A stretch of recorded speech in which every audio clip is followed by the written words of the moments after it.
Kalau masalah musik sudah jelas fatwa ulamanya, ada dua mazhab. Yang satu mazhabnya mengatakan musik itu haram secara mutlak. Yang kedua mazhabnya musik itu tidak haram kecuali dengan kondisi-kondisi tertentu. Dan saya mengambil pendapat yang kedua. Sama saya dengan Assalamualaikum warahmatullahi wabarakatuh. Salam uhuwah Islamiyah, salam uhuwah wataniyah, dan salam uhuwah insaniyah. Selamat datang kembali di Mr. Coach Channel. Mari seperti biasanya kita ngobrol-ngobrol dengan Sersan, serius tapi santai. Dan jangan lupa diaduk kopinya, tambahin gula, dan minum selagi panas. Oke, dari Pras menanggapi Ustadz Hanan Attaqi. Karena Ustadz Hanan Attaqi ini sudah masuk NU teman-teman, maka menjadi target sasaran gitu loh. Kalau dulu sebelum NU enggak jadi target sasaran ya. Pernah saya bela dulu ketika dibubarkan kajiannya oleh Banser di Madura. Saya orang pertama yang membela keras dan sampai menentang Banser. Demi membela Hanan Attaqi, perhatikan, saya menentang Banser. Saya tentang Banser. Sebelum membubarkan kajiannya Hanan Attaqi, coba bubarkan kajiannya Hyang Weldo. Kajiannya ini, kajiannya itu. Semua orang yang saya minta di situ. Saya nantang, teman-teman. Demi membela Hanan Attaqi. Ya, karena dulu memang saya sepemahaman dengan dia. Dengan Ustadz Adi Hidayat. Dia buka kedoknya sendiri karena dulu dia satu pemahaman dengan Ustadz Hanan Attaqi, maka dibela. Tapi sekarang sudah nggak sepemahaman, bukan satu kelompok, bukan satu firqah, maka harus menjadi sasaran target untuk dikritik, untuk dihujat atau direndahkan. Seperti itu punya. Pokoknya dicari celah-celahnya lah. Agar siapapun orang yang tidak satu kelompok dengan Heri Pras ini akan merasakan kritikan pedas atau akan merasakan kebenaran-kebenaran yang akan digaungkan oleh Heri Pras. Begitulah kira-kira teman-teman ya. Oke. Beda halnya dengan orang-orang yang mencari-cari dalil untuk membenarkan musik. Oke. Di sini masalah musik lagi teman-teman. Oke. Kayaknya orang ini sangat bebal kalau ditanggapi oleh manusia teman-teman ya. Oke. Karena orang ini sangat bebal, mungkin ada baiknya kita nanti sampaikan argumen dari AI saja teman-teman ya. Oke. Kita lanjut aja dulu teman-teman ya. Ada dua mazhab katanya yang membolehkan dan melarang musik. Mazhab siapa? Kita kan di Indonesia ini berpegang kepada 4 imam mazhab. Kalau bukan Maliki, Hanafi. Kalau bukan Hanafi, Syafi'i. Kalau bukan Syafi'i, Hambali. Ada 4. Kalau mau ngomong apa saya mau ini ya? Mau ngomong goblok ini nggak boleh teman-teman ya.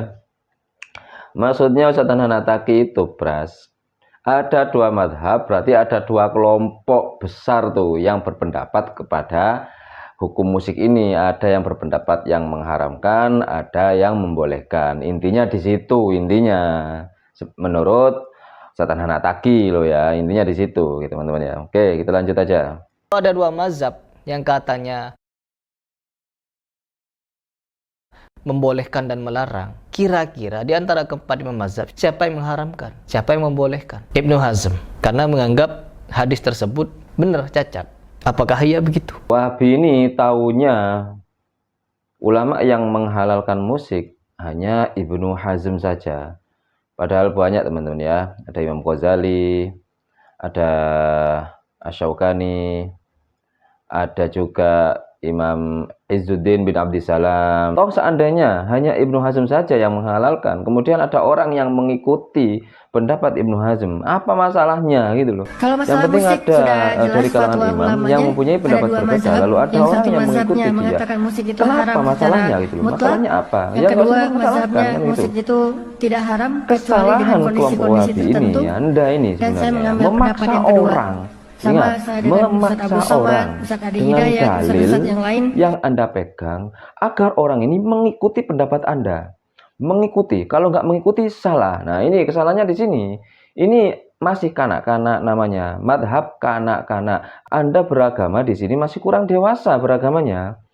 Memaksa, bayangin aja. Memaksa orang non-muslim aja. Tidak boleh kita memaksa mereka untuk masuk Islam. Ini ada orang Islam yang katanya paling sunnah memaksa pendapatnya harus diakui benar oleh orang lain. Itu loh. Nanti dia berkilah lagi, enggak, kami enggak memaksa. Kalau enggak percaya silakan aja. Tapi pendapatnya maksa. Itu. Ujung-ujungnya dibumbui gitu nanti. Enggak, kami enggak memaksa. Silakan saja kalau mau bermusik begitu. Tapi maksa haram gitu loh. Sedangkan orang yang berpendapat tidak haram salah. Nah, ini namanya maksa sudah.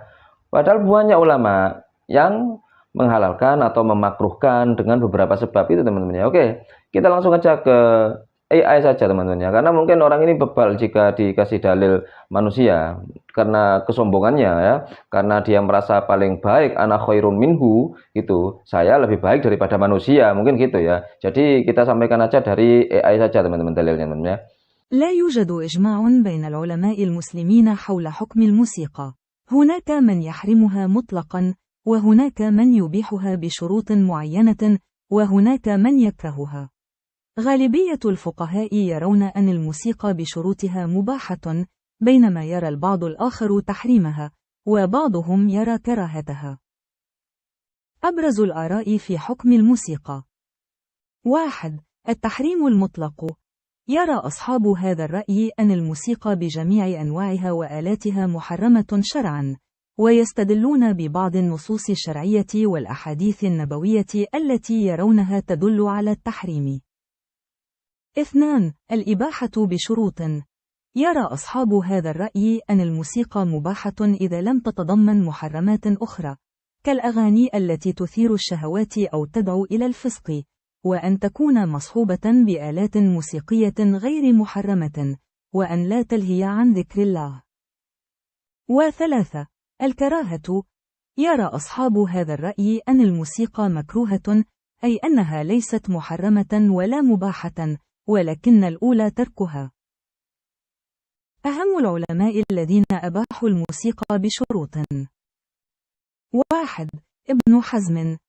يرى أن الموسيقى مباحة إذا لم تتضمن محرمات أخرى. 2. أبو حامد الغزالي.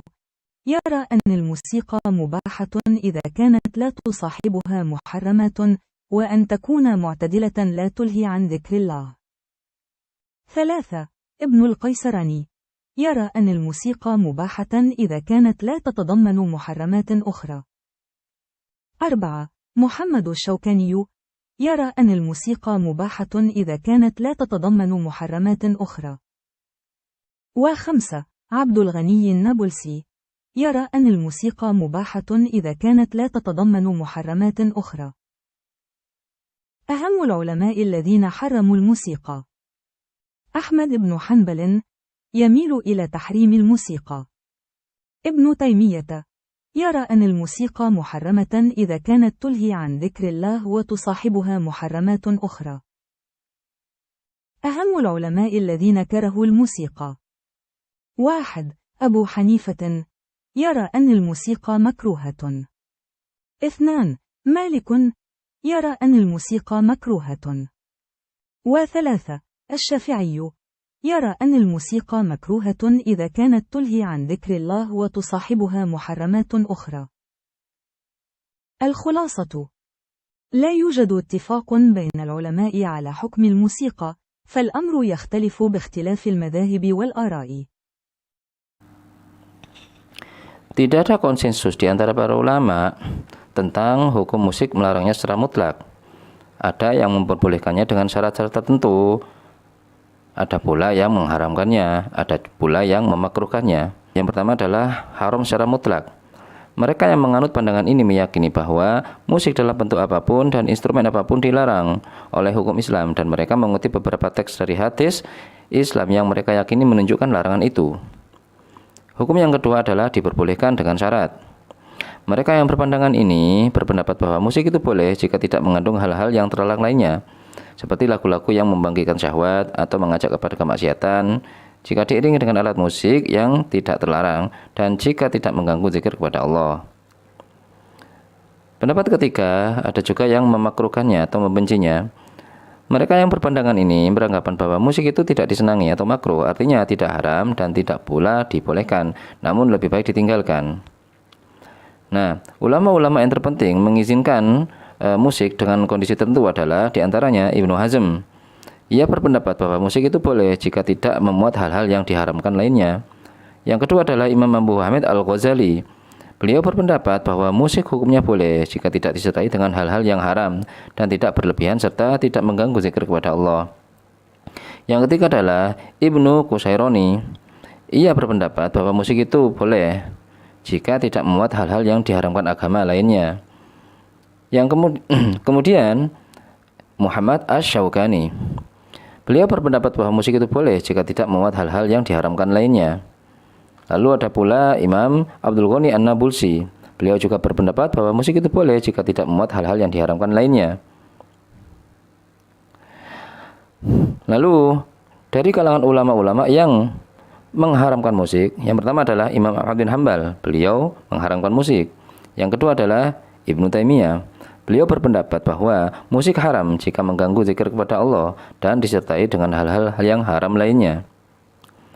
Kemudian ulama-ulama yang menghukumi makruh kepada musik adalah satu adalah Imam Abu Hanifah. Beliau berpendapat bahwasanya musik itu makruh atau tidak disukai.